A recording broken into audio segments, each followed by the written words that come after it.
Finally, the PTCGL devs fixed Toedscruel, meaning you can genuinely play this on the ladder without any damage inconsistencies, which is fantastic because Charizard is everywhere and Toedscruel counters it quite hard because it is a grass type of which Charizard is weak to. And not only that, it can actually have some advantages against Lost Box because of that protective mycelium ability, which prevents all effects of attacks used by your opponent's Pokemon done to all of your Pokemon that have energy attached. So Sableye can't do anything, as we already know. And of course, we have that Colony Rush being able to do a maximum of 280 damage, as it does 40 more damage for each of your benched Pokemon that has any grass energy attached, plus the 80 damage originally. Now, the main reason I didn't cover this deck when it came out was because of the bug. It needs to be an accurate representation, and well, a bug doesn't accurately represent it now, does it? But nonetheless, it is back and has been fixed. So let's get some games with it and see how we do. Before we begin, I'd like to thank the sponsor of the channel, PTCGL Store, where you can buy codes with 5% off using a discount code FTW. It's a way to support the channel whilst getting something in return, so why not? Now, with that said, let's get going. Oh, would you look at this? It's the Charizard of the Zards, and we actually have a pretty strong start. If I could get a VIP pass as well, that would be a juicer. No, okay, we get a level ball, which I might hold in this case, actually. Yeah, I think I'm going to hold it. I'm going to attach the Toedscruel. This is going to guarantee me a Toedscruel and a Cherrim next turn. Why not take that opportunity? There's a Mew coming in, and they throw an energy on the Charmander and retreat to the Mew. It's like they're looking for their own VIP pass here. I think for setup decks, Mew is such a good card, though, man. I really love the idea of doing what they're doing and just finding VIP pass so comfortably. It just gives you that setup that you really need. Even on turn one, it's very likely, right? So all you just need is the way to get it in the active. Okay, they're going full Zard. Okay, good to know. This is the Arven build, and I have a feeling we're gonna have a field day here. That said, Entei is a bit of a threat. Does hit us for weakness, but that's fine. Let's not get too arrogant though, shall we? And they go for a pass. Let's see what we got top deck. Iono, which is gonna be a harsh one, but I'm gonna have to get rid of 2 Iono here, which I don't like, but it's fine, I guess. At the end of the day, Zard's gonna have Pidgeot. Iono's not really gonna do anything to them anyway, but I'm just more worried about my draw. Okay, let's just get a Toedscruel out. That's cool. I won't go for Mysterious Tail just yet. I want to see if I can maximize my stuff before I go tailing everything. And that's that. Let's tail. If we get a switch, that'd be lovely. Oh, and we do. Oh my god, this Mew, bro. It just puts this deck together. Right, so no crazy hits here. I am, however, worried about what could happen afterwards. Here is my slight concern, okay? I'm worried that they get a Charizard out next turn, which is likely. They charge up Entei and KO my Toedscruel, leaving me with no attackers. So I think the correct move, even though I just got the switch, is to attach to this Toedscruel and pass. I think that gives me more safety in a scenario where we could get O-code. I want them to take the first KO, hopefully not on the Toedscruel, but you never know. Look at that. They had the Forest Seal Stone. Odds are they're not playing a boss here, so I think we are okay. I think them coming up the Charizard is actually ideal, or even with the Entei, because if I get more energy in play, then I can O-code the Entei as well. So can be quite wild, this. Either way, there's the rare candy. I think that's the first time in a while I've genuinely demonstrated trigger discipline. I could have taken a swing, I could have taken the shot, but I decided not. Oh, wow, that's very rare occurrence. There's the rare candy anyway. Blood's waffling. There's a Pidgeot and a quick search coming in. They do boss. God damn it. I didn't see the boss come in. No, wait, but they pass? No shots. What? Okay. Well, that is an interesting dilemma. I'm just going to switch back into my Mew. That's what I'm going to do. I'm also going to get myself a Bidoof down. Interesting. I am just going to switch to my Mew and probably Judge. I might Judge. I like the fact that I've got boss in hand though. You know what I mean? If I can get myself maybe a Skwovet down, I could boss maybe. I don't know. Let's see what the Mew gives us there. Oh, that could be our Skwovet, which is again quite a big deal. So I think I will get Skwovet here. They really want to take me out, but all things considered, I have boss in hand. I still need to find energy though. I just don't like getting rid of a boss here. That's 2 bosses. I think I only play 2 bosses. I could Judge. I guess Judge might be correct, and I can dig for boss later on because I still need to see more cards, so I might just Judge. Even though it won't do much to this Pidgeot, I'm hoping... There you go. That's what I was hoping for. There you are. I can attach to Toedscruel, and I can Cherrim to something like a Bidoof, I guess? Sure. I don't think it actually matters. And then, look, next turn we have Bibarel and Skwovet, so we are fine. It's a game of chicken right now, lads and ladies. Look at this. But they know well and sure they do not want to take the first KO unless it is on a Toedscruel. That's the thing, right? It's that massive price trade that we're trying to win here. There's the Charizard. That said, if they do have the rare candy combination in hand, they can just quick search for a boss and then off they go, right? So it's still something they can do even after that Judge, which means I may eventually have to go for the first KO, which doesn't feel good. Either way, a Mysterious Tail. Let's see what they get off that. This will be very telling. Well, not really, actually. They've already gone for their quick search. So I think if they were going to go for the boss play, you would have Mysterious Tailed first if you didn't have rare candy in hand. So you know if you could get it before quick searching for the boss. But I'm guessing that they already had the rare candy in hand, considering they just have such a high count of it, you know? Either way, it is Zard time. They are going to accelerate probably to the Mew and probably to the Entei. No, they're going to accelerate to Zard? Wow, okay. That's interesting. Also, now that Zard is out, I can take the first KO, but it will have to be on a boss KO on Zard. That way, if they come back with Entei, it's still fine for us. There's an Iono coming in, so no boss. Again, it's all a game of chicken. We have our own boss, though. Oh, wow. Okay, now we're talking. So first off, I would love to get Bibarel here, because I could boss and then Skwovet and try and find a retreat. Ah, we didn't get it. That sucks. Let's see what Mew gives us. Could give us a handy here. No, that's not good. Which means we may have to Iono ourselves. Wow, this is some serious counter. Bro, I can't. First off, research is stupid there. I boss and then what? Just chill? No, I've got to keep building. I can attack now, but I don't want it to be with a Toedscruel. So again, we are just chilling. I am going to put an energy onto Skwovet, actually. I was tempted to throw it on Toedscruel, but I want to make sure I can one it KO Entei V if we need to. So I think we just chill again. The only thing I'm concerned about here is they can just boss KO me, which is a big concern. Especially now Charizard is out, but they do need a way to retreat the Mew, which to be fair is likely, right? There's an energy, but they attach it to the Entei. They are not retreating this Mew. There's an Ultra Ball and a quick search coming in now. This is the important quick search. I wonder what they grab here. Ultra Ball, okay. Maybe setting up another Charizard. They did get rid of a Luminion as well, interestingly enough. They do get another Zard, okay. And they pass. Oh my god, this just feels horrible. Please. Okay, I can retreat here. I know that. But please give me a Bibarel. I need to find the boss. I have to boss KO. Yes, okay. If I get a boss here, we are good to go. And this will be well anticipated because we've been waiting an absolute eon for all of this. Let's throw you down. I am going to throw an energy onto the Mew in case we don't find a pivot with it. And we just need our boss's orders, okay? That's all we need. That said, I think a lot of them... Yes! I thought a lot of them were at the bottom of the deck. Nope, turns out one was on the exact opposite, which means it is go time. Let's boss this Charizard up. So let's go through a little Bibarel first before we do anything else. Don't get carried away, okay? All right, it's lovely. I've now found all my Pokemon, so I think I'm going to vacuum away the Mesagoza here. Doesn't give them any extra benefit. You never know. You never know. Let's do a final Mysterious Tail. You served us well here, Mew. Another Ultra Ball. There you go. And we finally get to retreat and take a one-hit KO here. And we are likely able to respond to the Entei the turn afterwards, which was my concern. That is a Charizard that's been dealt with. Lovely. Oh, energy as well. And we have Klara, which is even better. We go for a fleet-footed on that Entei. Arven is coming out now, so no boss, obviously. We're just going to get another Zard out, but that's the problem, right? I've got boss in hand. My hand is ideal. They need to disrupt me because I have Klara for next turn to recover energy to be able to go for another Toedscruel after the next one goes down, sorry. And I also have the boss for the following turn to be able to boss up a Charizard if they evolve into one. Or if I get all my energy in play, then I can boss up a Pidgeot and one it KO it because it's 280. So yeah, they have to disrupt my hand eventually, but I don't know how much hand disruption this deck plays. Or if they even identify that potential. I don't know. But things are going very, very smoothly here. And I think they had to. Is it just me or did they have a chance? Was there a moment where they could have done something seriously good? I don't know. Radiant Zard down, however. That throws a spanner in the works, but I'm just curious if they decide eventually to throw a big Zard out. If they do, our prize map still stays the same. Our way to win still applies. No, they're not. Okay, which means I now need to find a way to get a lot of energy onto all of my Pokemon. And I think I'm pretty confident in that. You know, we've got Klara here chilling. We've got another Toedscruel down. I think we can pull that off still. Yeah, see, even there, I think we're fine.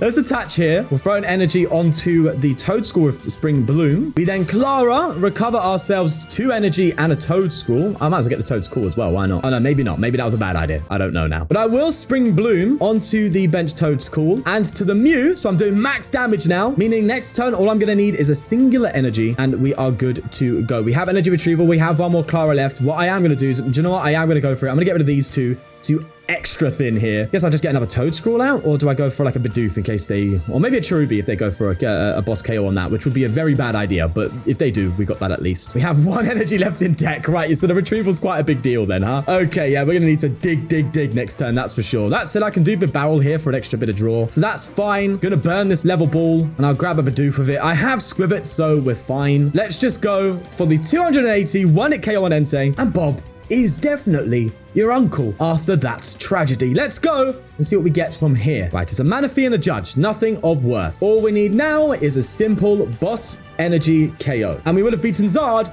without Zard really coming out. There is a Charmeleon and a Lost City. And they go for the Combustion Blast. Boys and girls, it is go time. Are we able to demolish that Pidgeot on the bench this turn? Let's find out. Toedscruel coming out. We just need an energy. So let's get moving. Mesagoza. I'm gonna use the Mesagoza here. Let's go for it. It's a head. All right, that's one more card out of the deck, and actually a very useful Toedscruel out of the deck well, to be fair, if things don't go our way, we just lose anyway. Well, that depends if they can actually get another Zard out. Right, let's evolve, and it is time to commit. I need 2 cards here. This is quite scary. I need an energy retrieval or an energy. Klara is off the table. I could KO this boss and judge them, but they'll have the ability to get Zard out next turn and win. So I have to do this. It's 2 cards out of 13. Okay, that means it's technically a 1 in 7 or 1 in 6.5. We're gonna see 5 cards here, which means our odds, I'm assuming, is like a 40% chance or something like that. I don't know statistics, but Skwovet, give me some love. Bibarel, please, come on, please give this to me. Come on.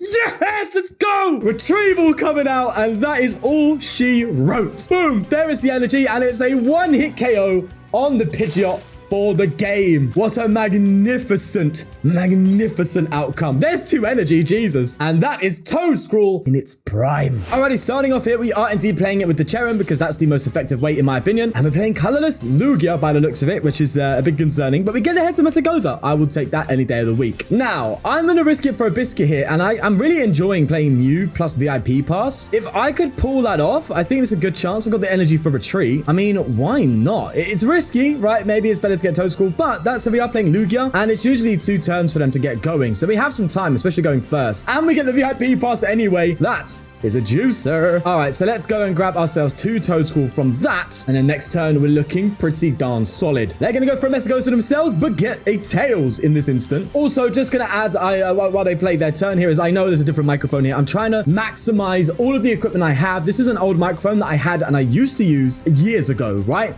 But it's a slightly different type of microphone. It's more designed for the space that I'm in, and although it's like half the price of the one I was using before, when testing it initially, had a lot more clarity based on what it's designed to do compared to the other microphones. So I'm just messing about here, trying to figure out what works. So the audio might shift slightly over time as I figure things out, but you've already noticed anyway, I'm playing around with lighting and camera angles. I just want to maximize what I've got right now. And we're getting somewhere good. Come on, you can tell camera quality is looking pretty good compared to what it used to. So progress. We're all making progress here. Anyway, they're going for the Capturing Aroma, and again, Archeops with that Aroma. There's an Ultra Ball there. We get rid of a Mesagoza and another Archeops. This is going to get very difficult now, that's for sure. But thankfully, they didn't have the Lugia last turn. Oh no, this is their first turn. What am I waffling about? Okay, I'm sitting there acting like they can evolve here. Blood is waffling. All right, let's go for a Cherrim. No harm in going for another Mesagoza, and it's a head. Oh my god, Mesagoza's giving us the love today, bro. I'm actually going to get Bibarel because I want to see if I can Cherrim to stuff before evolving. I'm not sure. Either way, I'll go for a Skwovet. Crucial card here. It is worth, I think, for just hard research, I think, at this point. We also need to retreat the Mew, so we've got to bear that in mind.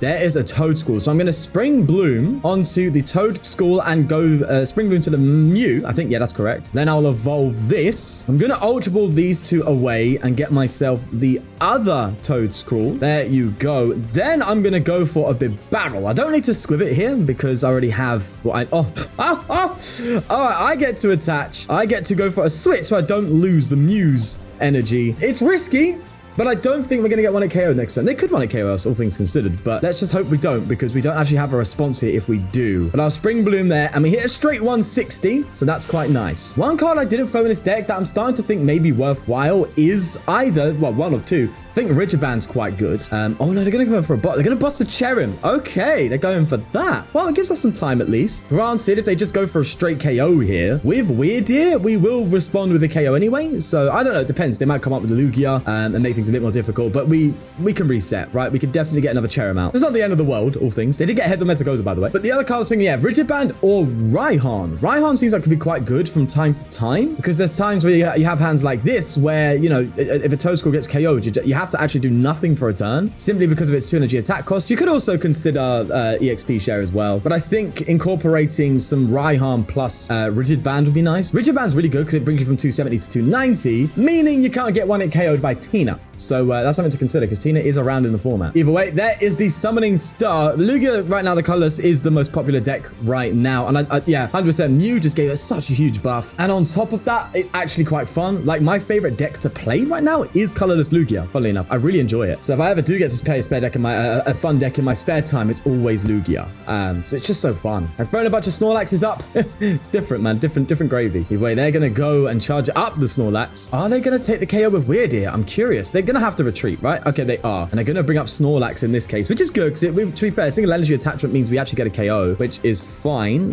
But yeah, I'm gonna have to try and get that the old Cherubis back. Could be worth playing a third Cherubi in this deck, actually. I only play a 2/2. Could be concerning. We do have Klara and all that, but you know what I mean? Either way, we now need to keep up to speed with a deck like this, which is kind of mental. I'm gonna go for Iono. Let's go for it. I was tempted to go for a Skwovet Bibarel to try and find Klara, but we don't need it. There we go. Lovely stuff. Let's throw that down. They could boss it up again, but at that point, you know, I don't know. I'll be honest, this is arguably the best deck in format right now, so it's difficult to really make a strong case here. Anyway, there's a KO on the Snorlax. Let's see if we can just power through it. Ultimately, though, if we get to 280 hit KO range, we can start one-shotting these Lugias and stuff, which is quite a big deal, considering this deck doesn't really have that one-shot power apart from Weirdeer, and obviously Mew can't copy Toedscruel. Actually, wait. No, it is Grass Energy. Yes, and Mew can't copy Toedscruel. So in that case, we do have the 1 KO potential advantage compared to Lugia. So we could be, we could actually, if we have a good turn here, could turn the tide. There's a boss's orders. They're going to boss the Cherubi. They do not want Cherrim out. They are like, no, it's not happening. I'm sorry. Again, that really isn't a bad play, right? Because it stops me from getting Cherrim out and taking a massive Oko. They are scared. That's the point. They are afraid.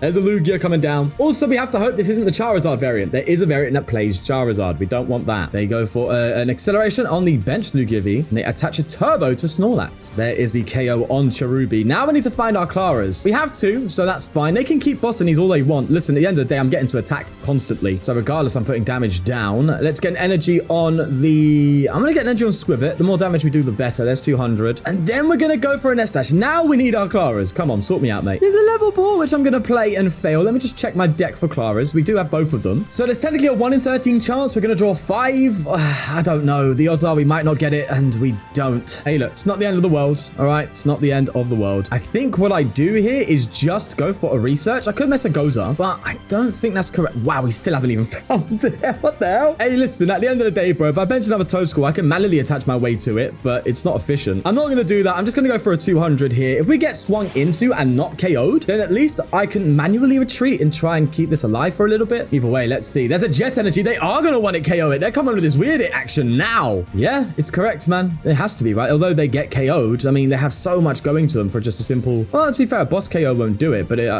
actually, can they KO this Toedscruel next turn? Can I somehow catch up here? I don't know, man. I don't know if I can, to be fair. Either way, they're accelerating more and more onto that Weirdeer. More energy, which I'm happy with, because that's more energy in the discard pile for me. And they're going to be very limited on their energy, I assume, after this. 4 already. 5, 6, 7, 8, 9, 10, 11. 11 of what's likely to be around 14 energy. There's one there, which means they probably only have 2 energy left. So if we somehow figure out, right, let's say they accelerate ahead of time onto a different Pokemon after this. They get rid of Lugia with a collapse. God damn it. Then there's a case to be made that I could just try and boss stick them for game and say you haven't got any more options here. That's 2 Jets gone. This deck usually plays 3. They're gonna Archeops again. We could catch them off guard here. There's a therapeutic, which means again they probably have a Jet left, if anything. Yeah, they're likely to have 1 Jet left after all of this. Just thinking about how they play their energies. Maybe 1 gift as well. So they likely have a Jet and a gift, but they're gonna Archeops again. And they use a Jet onto the Lugia.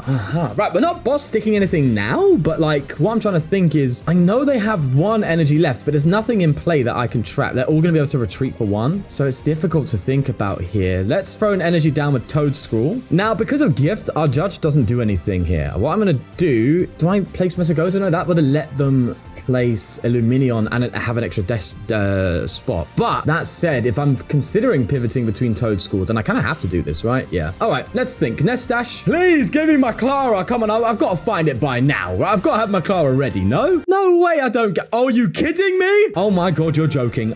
My Klaras, they're not in the deck anymore. They just decide, okay, fine. They're like, okay, do you know what, Sean? I don't like you anymore. Absolute fraudulence. Fine. In that case, do I boss anything? No, I just go for a KO. Iono's probably bad here. So I think I just go... I'm going to play... I need to thin, right? Bro, my Klara's there. I got 2 of the Donnies, man. Let's just take the KO. There you go. They get to draw 2 cards there. I thought Iono's worse because if they didn't have what they needed and the gift was activating, I didn't want to give them more cards to see in that case. So I thought, yeah, it's probably better. There is the Snorlax, but I want to see what they're doing energy-wise because I want to see if I can trap him at one point. Maybe if they bench another Snorlax, it'd be a terrible thing, but I could just boss that up. But I don't think they're going to do it. They are themselves bossing here. In fact, in this case, they're getting Skwovet. And they are using Primal Turbo. Ooh, and they fail it. So I know they have another energy left. I know that. Let's see what they do with this. And okay, they evolve. Luxray. Okay. They have reversal in deck here. That said, the Luxray isn't going to come into play. So it's still anyone's game at this point, believe it or not. Because if I KO this Snorlax, they can't 1-hit KO my Toedscruel. If I Iono them to 1, they haven't got any gift. Or Iono them to 2, sorry. They haven't got any gift energy. Meaning that they're probably going to have to commit their energy at this point. Okay, they'll have the Mew, fine. Which gives them somewhat Iono protection. But trying to think here, with the energy that they have left, can they even see through the game? Like, do they have any... They have 3 turbo, and that's the 4th done. I think they've overcommitted. That Weird Ear turn has just... I'm sure they could have done that. I didn't calculate the damage. I didn't see or pay attention, but an Iono... Oh, no, they didn't even bench the Mew? Oh, my God. I think we might actually win this purely on the basis of them burning their own resources. Yeah. Okay, sure thing, man. Sure thing. Let's give myself some bench protection in case they have some sort of trick up their sleeve. You never know. I'm going to evolve to the Toedscruel here, and we just Iono them. I think that's right. There's no gift to protect them. They overdone the gift stuff. Ultra Ball VIP Pass. All right, let's Ultra Ball to thin. Gonna fail it, and hey, we could have some crazy redemption here. If we do, that's kind of nutty. There's Klara. Took ages to see ya. I know you don't want to be here, but here we go. Right, there is the Colony Rusher 160. Are we at a point where they have literally no energy left? Come on, we gotta be there. Look at that, 13 energy in the discard pile. They have 1 energy hit, 14. Okay, a deck can play 16 energy, right? Even that's a bit high for Lugia, but there's no turbo. So what can they do? They can't attack. That is mental. I think they're out completely. So this isn't really a testament to Toedscruel, rather a testament to how you should play the Lugia, because you yeah, it's great having all this energy to accelerate, but sometimes you can overdo it, and that's the skill ceiling of Lugia. I think more than anything is like managing energy. So say for example here, you want to save your gifts more so for the late game, where you're going to see Ionos come out, and you yourself are playing a lot of Iono. And what makes Iono strong in Lugia is in the late parts of the game where you both have low prize counts, because Lugia is going to be quite aggressive and take a lot of prizes early on, I would expect. Although that said, in colorless it's less aggressive. Point is though, if you're going to be at low prices, you're going to be at low hand size from Iono, but with gift, if you get KO'd, right, you're going to draw cards, and on top of that, you probably have the most powerful effect on the board, which is to accelerate a bunch of energy into play from deck. So late game Lugia is very strong. That's what I've witnessed from it, and from what I've heard from other people talk about it, you know, higher professional players. I've heard that the late game Lugia is quite powerful, and that's something to bear in mind. Anyway, see, like here, Iono, if they had a gift and I had to take the KO, I would have had a 2-card hand, well, Bibarel. But point is, they would have been able to see 7 cards after this KO instead of 1. That's the difference, right? There is a Primal Turbo, but they must have, what, 1 energy left? They do. And it's the reversal. Well, I'm just going to try and find another energy and retreat then, though. That's my goal. Yeah, they scooped. They probably thought, no, there's no way. Unfortunately, they played themselves. But I'll take that win. A dub is a dub. So Toedscruel genuinely has something to it, and now we can finally realize that. Will this deck pop up more in online tournaments? I don't know, but I'm curious to see. Nonetheless, it's great to finally have this card and play it. Let me know your thoughts. Definitely try this out for yourself. You can take this list if you want to and maybe expand on it, whatever you think. I think a nice single prize grass attacker in here could be good as well, because you can have a couple turns where Toedscruel just whiffs. But nonetheless, yeah, we'll leave it there. Do leave a like, enjoy, take care of yourself, and I'll see you in the next one. Peace.